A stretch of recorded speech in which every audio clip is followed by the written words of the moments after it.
As Alma Harris discusses in her article, Distributing Leadership According to the Evidence, the model of distributive leadership is already happening in the UK. Kelvin Grove is a school in the UK similar to a K-6 school here in Peel. The grades are grouped by key stages from reception to year 6. Reception is like our junior and senior kindergarten. Year 1 to 3 is key stage 1, similar to our primary years. And years 4 to 6 is key stage 2, similar to our junior grades. Within this model exist many opportunities for formal and informal leadership with clearly defined roles and a nice distribution of responsibility. Louise Clayton is one of the deputy head teachers at Kelvin Grove, in charge of curriculum and the Children's Center.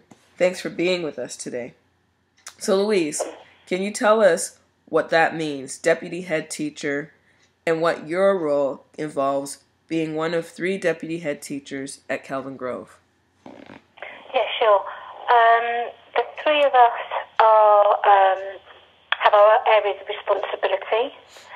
One of the deputies is the inclusion manager, so she's responsible for special educational needs and gifted and talented, as well as an autistic spectrum disorder resource base that's just opened on our site. The 3rd deputy head is responsible for teaching and learning. She focuses on supporting teachers with planning and also team teaching, demonstration lessons, advice on policies and around subject areas.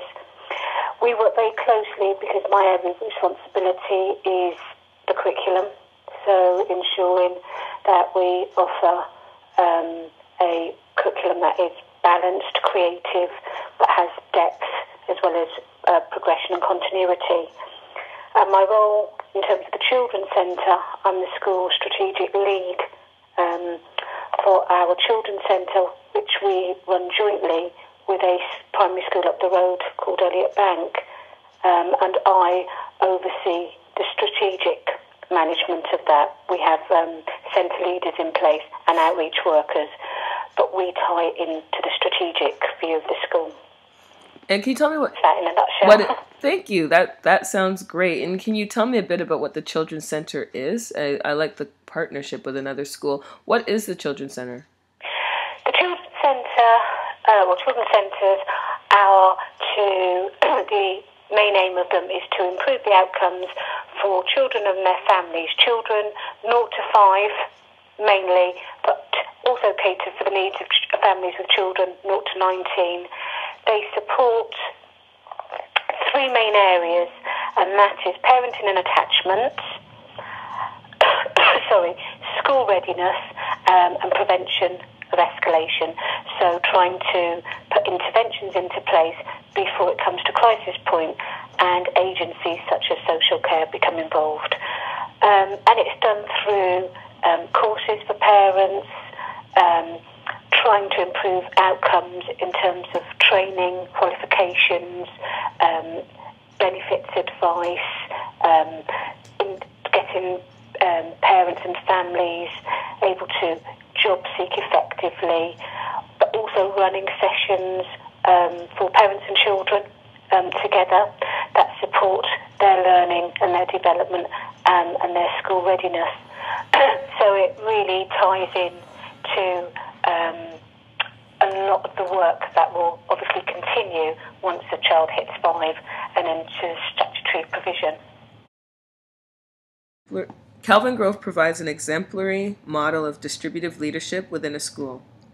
Can you describe to me how leadership is distributed at Kelvin Grove and some of the positions of added responsibility, say amongst teacher, not just you explained well how the deputy head teachers have various leadership roles and how they support the school.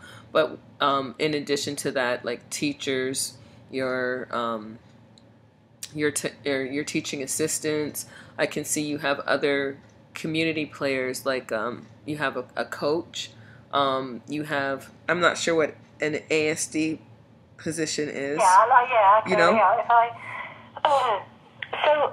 Yeah, our structure is Obviously, we have head and deputies, and I'd explained kind of roughly our main roles, obviously, but there are strands within those roles and extra kind of bolt-ons as well. We also have subject leaders who are teachers who are responsible for key areas of the curriculum. We have, because we are such a large school now, we've decided that we have 2 subject leaders for literacy, for English, one for foundation stage and key stage 1, and one for key stage 2. We have maths subject leaders, science, environmental science. All the subjects of the national curriculum are led by a member of the teaching staff. We also have 2 AST teachers, they're advanced skills, so they're actually used to develop teachers in their specialist area. We have one for music and one for maths. Our maths AST is also the maths subject leader, and she teaches in year 6. She's released a day a week to either work in Reach, so to support and raise standards within Kelvin Grove if there's a need, but she can also be requested to go to other schools and support team teaching, demo lessons, monitoring books, supporting with planning, and obviously offering inset often for the borough as a whole. She's about to deliver some inset for Lewisham's NQTs in maths. So that's the ASTs. We then have phase leaders. Each phase, so foundation stage has a leader, key stage 1, years 3 and 4, lower key stage 2 have a phase leader, and upper key stage 2, years 5 and 6. And the role of the phase leader is developing. It is an area of development for us. Currently it's pulling together all the organisational matters, but also timetabling issues, but then subjects such as Key Stage 1 teach phonics every day for half an hour. So those groups are used to talk about phase specifics, curriculum-wise, teaching and learning-wise, and in terms of kind of achievement. Phase leaders have an overview of how the 2 years within their phase are progressing. They also attend senior management meetings on a Thursday, feedback from their phase meetings, bring up any relevant points, and are included in appropriate senior management discussions. Our teaching assistants are attached to resource areas and subject leaders, so they have their areas of responsibility, but they often actually set up their kind of own areas of responsibility because they use initiative and they have, passions and strengths, and they often go above and beyond what's required from them in setting up things. We have a teaching assistant, Alison, who's in year 6, who is very into environmental science. So she set up campaigns such as the Waste Cadets, who check that all classroom lights are turned off, no taps are running, that we use in the recycling bins, and they award classes and teachers marks out of 10. They go around during the lunchtime doing that. She has another team of children who are litter pickers, and then she has clean and green children who sort the recycling.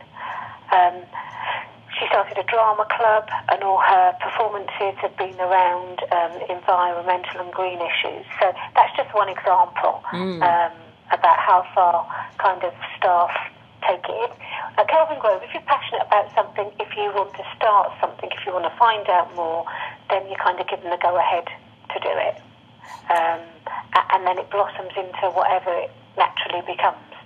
I have to say, I can recall being at Kelvin Grove, and I can very much recall that our teaching assistants would take a lot of initiative. They're very engaged with the students on the same level as teachers. Really?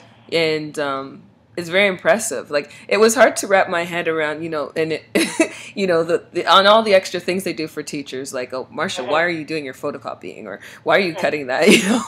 That's our job. You're taking our job over. So I think that I have to say, the teaching assistants are very dedicated. And they also now have roles where they teach intervention groups. First thing in the morning and in the afternoon. They are very much teaching assistants. And we also, our teaching assistants also, if it's one day absence, of course, or first day of sickness, there are certain teaching assistants who will actually cover the class for the day. That's amazing. They're of that quality. Yeah, that's amazing. That's amazing. And then you have others that seem to be in your staff chain. I don't know if they're a part of the school daily. Obviously, you have your administrative team, and I noticed that they have titles like management. If I bring up the administrative team at Calvin Grove, we have positions like resource-based manager, school business manager, your ICT technical manager, and in some respects, Calvin Grove sounds very community, but it also sounds very much like a business. Yeah, I think schools are heading more in that direction. Our business manager pulls together all the admin and all the premises staff and the IT staff, because actually from reception to year 2 we're now 3-form entry. There are 3 classes in each year group. We've just moved into a new building because we are undergoing full expansion, so each year we take an additional class. So we'll be 3 classes from reception to year 6 in 4 years' time. So that'll be about 700 plus students plus the nursery. And we are on 1, 2, 3, 4, 5 sites. So, wow. In terms of premises, that's huge. In terms of finance, it's huge. So our business manager actually has responsibility for the budget, but also for the admin staff within the office who have separate roles. One is finance, one is attendance, and admissions. We have 2 premises officers. She line manages those. We have an ICT technician, and she also line manages him. She also is responsible for the recruitment of volunteers, and also recruitment of teaching and non-teaching staff. So she does the personnel side in terms of obviously the CRBs, all the safeguarding, safer recruitment stuff. So that's how that ties in pretty much. Wow. And as I can see there, you got a sports coach, you've got learning mentor, you've got a family support officer. Calvin Grove sounds really well managed. I'm going to move on to another question here. Okay, so I'm sure you have an example of this because I see tons of things happening. Can you tell us an example or examples of successful collaboration amongst grade teams, key stages, subject teachers, etc.? I know one that you mentioned earlier was team teaching between deputy head and teachers. That could be an example that you discuss amongst other examples. Yeah, sure. There's collaboration that goes on lots of different levels. I mean, obviously, everybody's main aim, whichever kind of team, phase, group of people who fall within, are all part of the whole school, and everybody's aim, top of the agenda, is raising standards or maintaining them, ensuring that they're kept high expectations and high standards.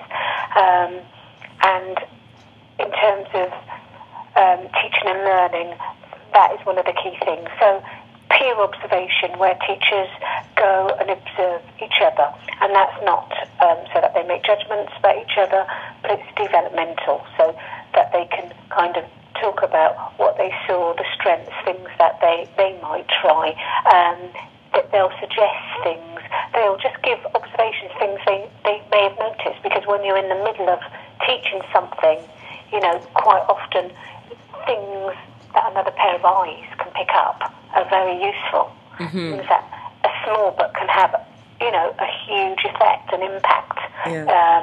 on the teaching and learning that happens within a class.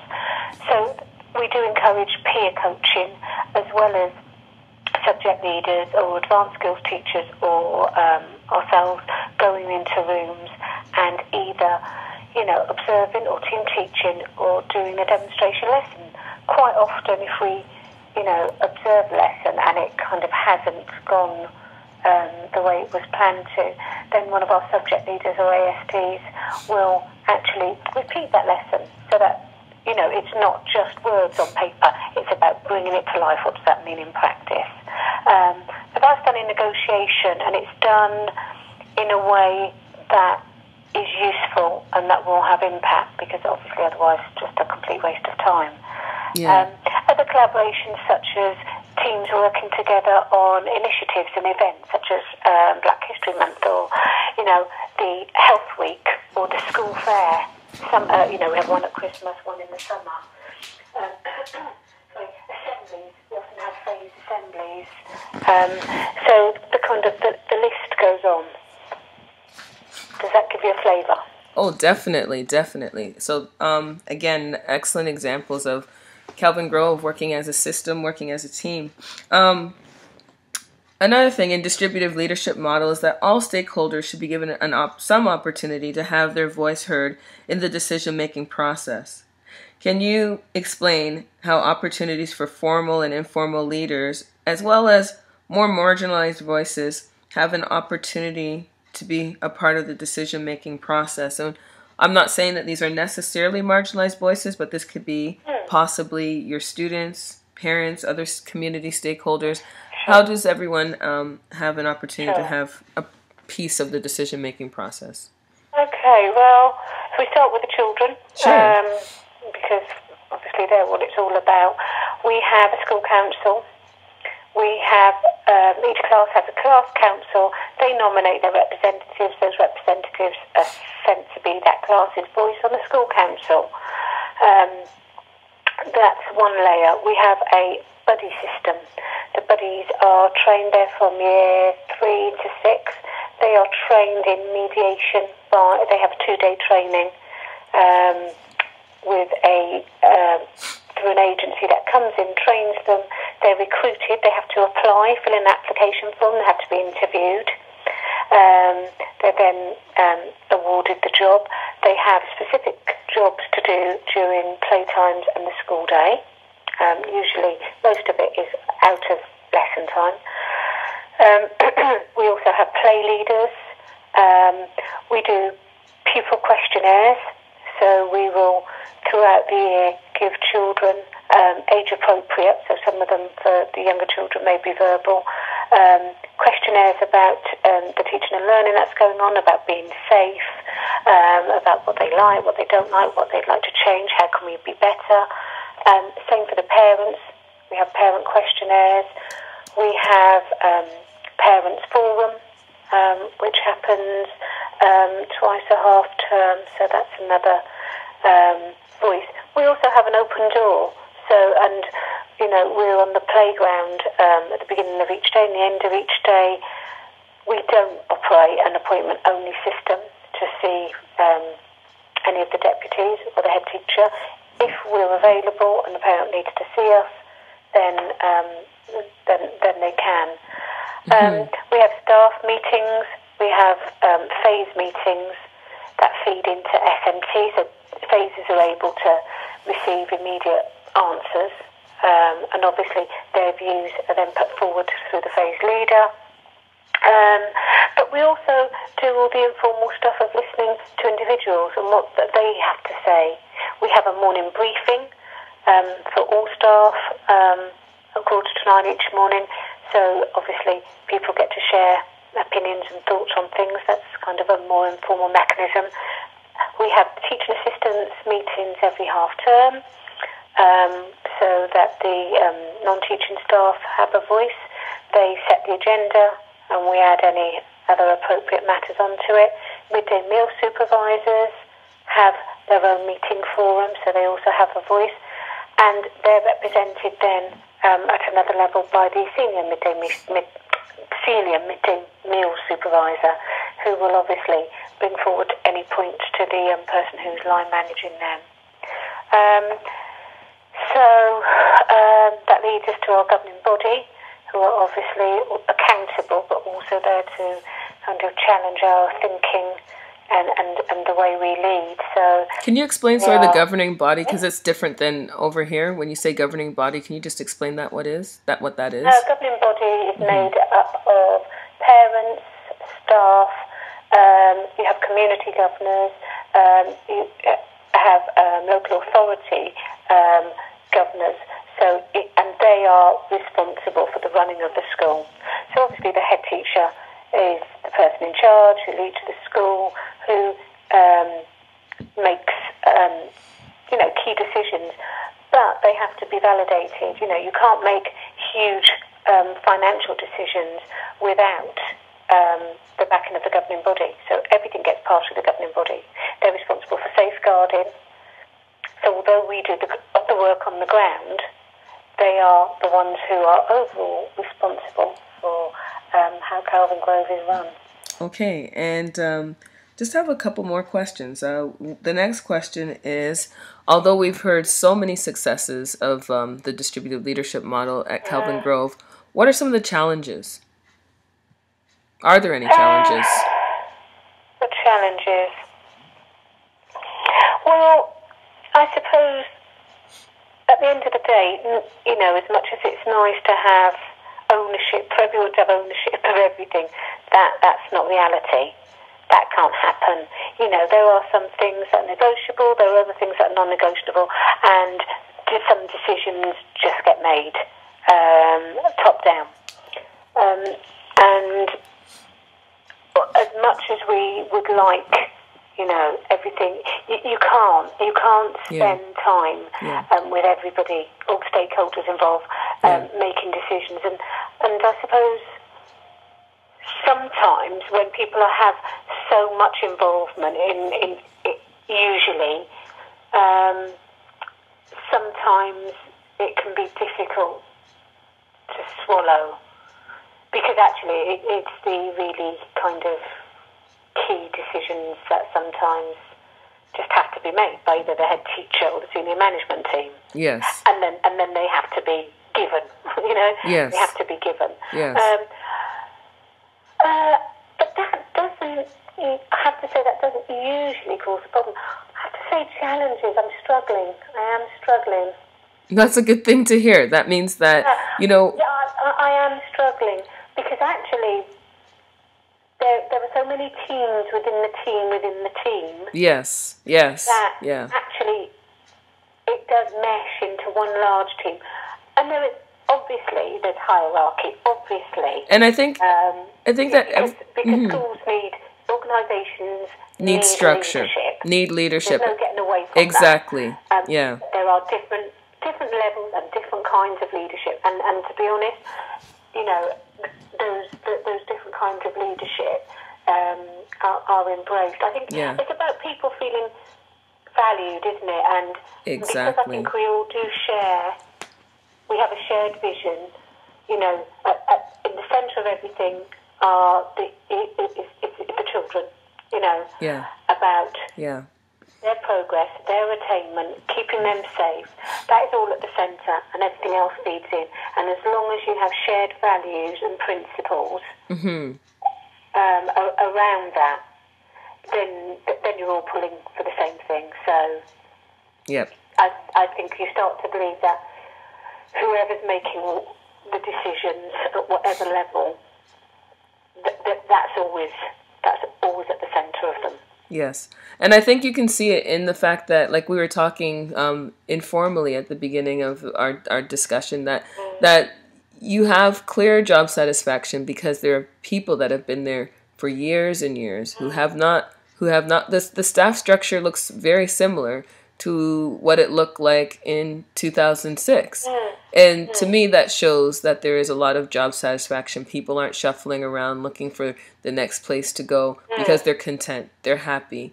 And clearly the distributive leadership model at Kelvin Grove is providing job satisfaction. Louise, thank you for your time in doing this interview with me today. I greatly appreciate it. You're very welcome. you.